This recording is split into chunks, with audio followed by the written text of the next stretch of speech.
Okay, so how does everything tie together? The first thing we need to do is go back and look at posture, because posture is going to affect hip movement.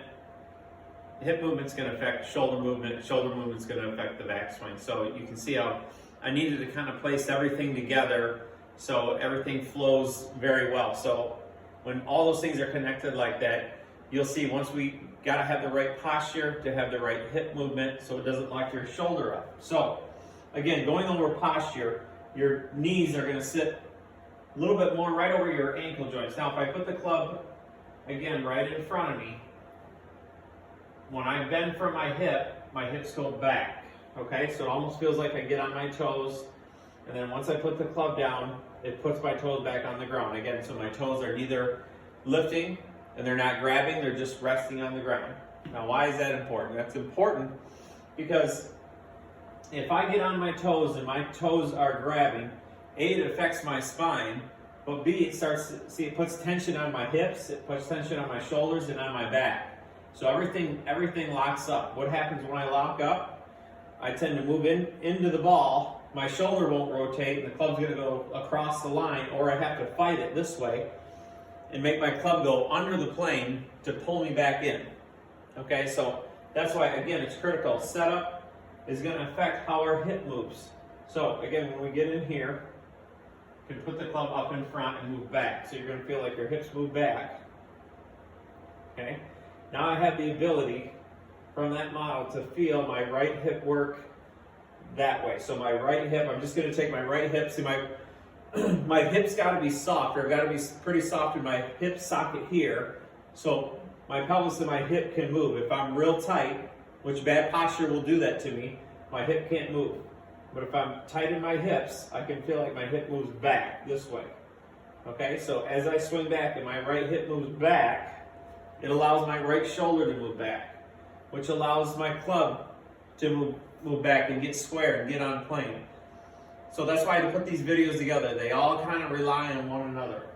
So again, you're gonna feel when you swing as the hip moves back, see my shoulder is able to extend. So when I do this, when my shoulder moves this way, when my arm moves my shoulder, it feels like my chest stretches out and my shoulder blade, if I get here, my chest stretches out and my shoulder blade actually retracts. Again, if I do this, it's almost like I'm going here. So it goes here, my shoulder blade retracts, my chest stretches out.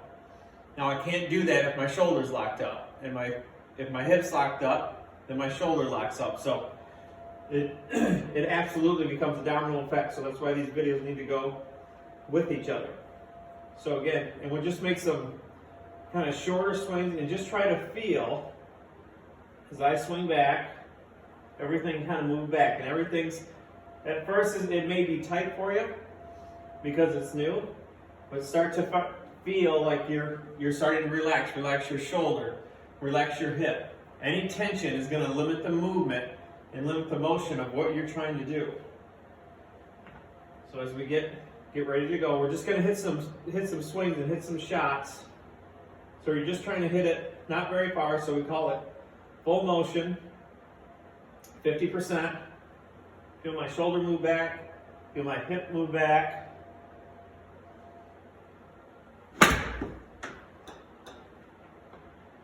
Okay, we'll do that one more time.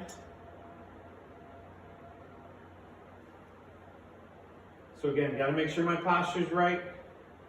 Get my hips back so my hip can move, so my shoulder can move. So I'm just practicing. So again, I'm practicing here and there. That moves my shoulder, and my hip allows all that to move. Out and back. Out and back. You can see how my right hip and shoulder can move now.